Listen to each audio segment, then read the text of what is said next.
Pernahkah kamu merasa sudah berkorban banyak, tapi malah dianggap tidak ada? Kamu selalu ada untuk mereka, selalu membalas pesan dalam hitungan detik, dan selalu bersedia menolong kapanpun dibutuhkan. Namun anehnya, alih-alih dihargai, kehadiranmu justru seperti angin lalu. Mereka hanya datang saat butuh, dan menghilang saat kamu yang membutuhkan sandaran. Secara psikologis, fenomena menyakitkan ini terjadi justru karena kamu terlalu baik. Selamat datang di Daeng Gallery. Kita akan membongkar sebuah rahasia gelap dari pikiran manusia. Sebuah alasan ilmiah mengapa kebaikan yang berlebihan seringkali berakhir menjadi bumerang yang menghancurkan harga dirimu sendiri. Sejak kecil, kita didoktrin dengan sebuah gagasan sederhana. Jadilah orang baik, maka dunia akan baik kepadamu. Kita diajarkan untuk selalu mengalah, selalu membantu, dan menempatkan kebutuhan orang lain di atas kebutuhan kita sendiri. Namun, ketika kita tumbuh dewasa, realitas menampar kita dengan sangat keras. Menjadi terlalu baik seringkali membuat kita terperosok ke dalam perangkap people pleaser atau pemuas orang lain. Kita menukar kebahagiaan kita sendiri demi mendapatkan validasi dan penerimaan dari lingkungan sekitar. Sayangnya, otak manusia tidak merespons pengorbanan tanpa batas ini dengan rasa syukur yang sepadan. Justru sebaliknya, otak mulai mengkategorikan pengorbananmu sebagai sesuatu yang murahan. Mari kita berkenalan dengan sebuah konsep psikologis yang disebut sebagai over availability penalty atau penalti ketersediaan yang berlebihan. Dalam dunia psikologi evolusioner, otak manusia diprogram untuk terus-menerus menilai nilai dari segala sesuatu di sekitarnya berdasarkan seberapa mudah hal itu didapatkan. Ketika kamu selalu tersedia secara emosional, fisik, dan mental untuk seseorang tanpa ada batasan, otak mereka secara otomatis akan menurunkan nilai dari keberadaanmu. Ini bukan berarti mereka jahat secara bawaan, melainkan ini adalah mekanisme pertahanan dan efisiensi otak. Sesuatu yang selalu ada tidak akan lagi dianggap sebagai hadiah atau keistimewaan, melainkan dianggap sebagai standar dasar atau hak yang mutlak. Bayangkan prinsip dasar ilmu ekonomi tentang penawaran dan permintaan, atau supply and demand. Ketika suplai emas sangat langka di dunia, harganya melonjak drastis. Semua orang menginginkannya dan menjaganya dengan sangat hati-hati. Sebaliknya, udara yang kita hirup setiap detik, meskipun jauh lebih vital untuk kelangsungan hidup kita, seringkali tidak kita hargai karena ketersediaannya yang tidak terbatas. Hal yang persis sama berlaku dalam dinamika hubungan sosial antar manusia. Jika kebaikanmu, waktumu, dan tenagamu didistribusikan tanpa batas seperti udara bebas, maka orang lain tidak akan merasa perlu untuk membayarnya dengan rasa hormat atau apresiasi yang tinggi. Kamu secara tidak sadar telah memurahkan nilai musuh diri. Mari kita masuk lebih dalam ke struktur neurologis kita. Otak manusia memiliki sistem penghargaan yang digerakkan oleh hormon dopamin. Dopamin tidak hanya dilepaskan saat kita mendapatkan sesuatu, tetapi puncaknya justru terjadi saat kita mengantisipasi dan berjuang untuk mendapatkan sesuatu tersebut.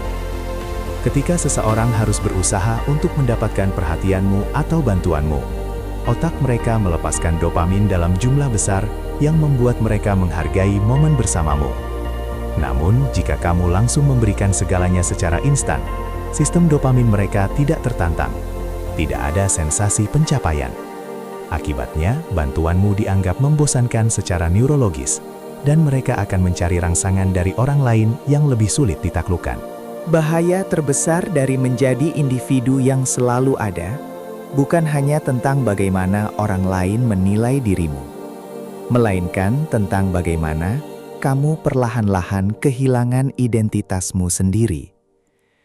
Ketika jadwal hidupmu selalu dikompromikan demi orang lain, kamu secara tidak sadar mengirimkan pesan kepada alam bawah sadarmu bahwa kehidupanmu tidak lebih penting dari kehidupan mereka. Kamu mulai menunda impianmu, mengabaikan hobimu, dan mengorbankan waktu istirahatmu demi memuaskan ekspektasi di luar dirimu. Ironisnya, semakin kamu meleburkan dirimu untuk membahagiakan orang lain, semakin kamu terlihat tidak menarik di mata mereka. Karena pada akhirnya, manusia tertarik pada individu yang memiliki prinsip, kehidupan yang mandiri, dan arah tujuan yang jelas. Pernahkah kamu menyadari sebuah pola yang menakutkan? Saat kamu menolong seseorang untuk pertama kalinya, mereka akan sangat berterima kasih. Saat kamu menolongnya untuk kedua kalinya, mereka akan merasa senang. Namun, saat kamu menolong mereka untuk ke-10 kalinya dan terus-menerus, itu bukan lagi dianggap sebagai bantuan. Di dalam otak mereka, kebaikanmu telah berubah statusnya menjadi sebuah kewajiban. Dan disinilah letak bencana psikologisnya. Jika suatu hari nanti kamu tidak bisa membantu mereka, entah karena kamu sedang lelah atau memiliki urusan sendiri, mereka tidak akan memaklumi. Mereka justru akan marah dan menuduhmu telah berubah, melupakan 1000 kebaikanmu hanya karena satu penolakan. Inilah yang membawa kita pada fase resentment atau kemarahan yang terpendam. Kamu mulai merasa terkuras secara fisik dan mental.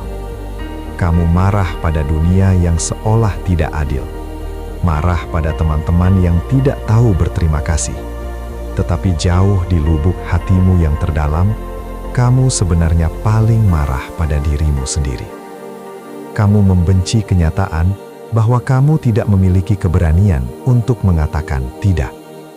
Perasaan ini seperti racun yang perlahan-lahan merusak kesehatan mentalmu, memicu stres kronis, dan menurunkan kualitas hidupmu secara drastis.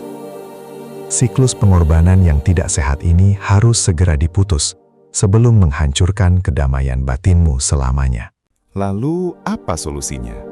Apakah kita harus berubah menjadi orang jahat yang egois dan tidak peduli pada orang lain?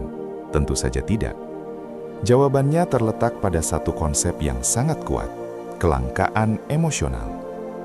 Menerapkan kelangkaan emosional berarti kamu mulai mengatur distribusi energi dan waktumu dengan bijaksana. Kebaikanmu tetap ada, empati di dalam hatimu tetap menyala. Namun sekarang kamu meletakkannya di dalam sebuah brankas yang terkunci. Hanya mereka yang benar-benar menghargainya, dan mereka yang tahu cara mengetuk pintu dengan sopan yang berhak mendapatkan akses kepada kebaikanmu.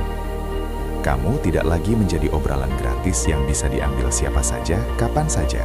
Langkah pertama untuk membalikan penalti ketersediaan ini adalah dengan membangun batasan yang sehat. Berhenti memberikan akses 24 jam sehari kepada dunia. Mulailah berlatih mengatakan tidak tanpa perlu memberikan alasan atau permintaan maaf yang panjang lebar.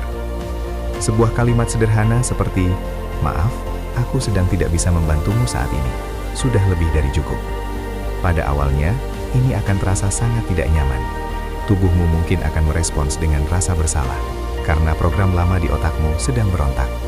Namun, ketahuilah bahwa rasa tidak nyaman ini adalah tanda bahwa kamu sedang berkembang. Kamu sedang membangun pagar untuk melindungi taman kedamaian batinmu. Selain itu, manfaatkanlah kekuatan dari sebuah jeda. Berhentilah menjadi responden pertama untuk segala keadaan darurat orang lain yang sebenarnya bukan tanggung jawabmu. Jika ada pesan masuk yang meminta bantuan, jangan langsung membalasnya di detik yang sama. Berikan jeda. Ambil waktu sejenak untuk memproses apakah kamu benar-benar memiliki kapasitas waktu dan emosi untuk melakukannya. Jeda ini secara psikologis tidak hanya memberimu ruang untuk berpikir jernih, tetapi juga mengirimkan sinyal tak bersuara kepada orang lain bahwa waktumu itu berharga dan kamu memiliki prioritas hidupmu sendiri yang sedang kamu jalankan secara sungguh-sungguh. Prinsip terpenting yang harus selalu kamu ingat adalah bagaimana orang lain menilai dan memperlakukan waktumu adalah cerminan langsung dari bagaimana kamu menilai waktumu sendiri. Jika kamu bersedia membatalkan rencana pentingmu sendiri demi menemani orang lain yang sedang bosan, kamu secara terang-terangan mengatakan bahwa dirimu tidak berharga. Mulailah menginvestasikan waktu dan energimu kembali ke dalam dirimu sendiri. Bacalah buku yang sudah lama ingin kamu selesaikan, pelajari keterampilan baru, atau sekadar menikmati waktu istirahat yang berkualitas tanpa rasa bersalah. Ketika kamu sibuk memperbaiki diri dan merawat pertumbuhanmu, kamu otomatis menciptakan kelangkaan emosional yang sangat elegan di mata orang lain. Satu hal yang pasti terjadi ketika kamu mulai menerapkan batasan emosional ini adalah beberapa orang dalam hidupmu akan marah dan mulai menjauh. Dan percayalah, itu adalah berita yang sangat bagus untukmu. Anggap saja ini sebagai sistem penyaringan otomatis yang disediakan oleh alam semesta. Mereka yang marah ketika kamu mulai menetapkan batasan adalah mereka yang selama ini mendapatkan keuntungan dari ketidakmampuanmu mengatakan tidak. Mereka tidak pernah peduli padamu. Mereka hanya peduli pada apa yang bisa kamu lakukan untuk mereka. Sebaliknya, orang-orang sejati yang benar-benar menghargaimu justru akan semakin menghormati batasan yang kamu buat demi kesehatan mentalmu. Dengan berjalannya waktu, kamu akan merasakan sebuah transformasi yang luar biasa di dalam dirimu. Dinamika sosialmu akan berubah drastis. Kamu mungkin tidak akan disukai oleh semua orang seperti dulu saat kamu menjadi pemuas orang lain. Namun sebagai gantinya, kamu akan mendapatkan sesuatu yang jauh lebih mahal dan berharga. Kamu akan dihormati. Orang-orang akan berpikir dua kali sebelum memintamu memikul beban mereka. Mereka akan sangat menghargai setiap detik waktu yang kamu luangkan untuk mereka. Kebaikanmu tidak lagi dilihat sebagai sebuah kepastian yang membosankan, melainkan sebagai sebuah anugerah dan hadiah langka yang sangat bernilai tinggi. Menjadi orang baik adalah sebuah kemuliaan yang patut dipertahankan. Namun, kebaikan tanpa batasan adalah sebuah bentuk penghancuran diri. Ingatlah selalu bahwa menolong orang lain tidak boleh dilakukan dengan cara membakar dirimu sendiri hingga hangus menjadi abu. Teruslah menjadi individu yang memiliki empati tinggi. Teruslah menyebarkan kebaikan kepada dunia, namun pastikan kamu melakukannya dari posisi yang penuh martabat dan kekuatan diri yang kokoh. Hargai dirimu terlebih dahulu secara penuh, maka perlahan-lahan dunia akan mengikuti cara itu. Terima kasih telah mendengarkan episode podcast ini. Jika pesan ini beresonansi denganmu, mulailah ambil kendali atas hidupmu hari ini. Sampai jumpa di perjalanan pencerahan kita yang berikutnya.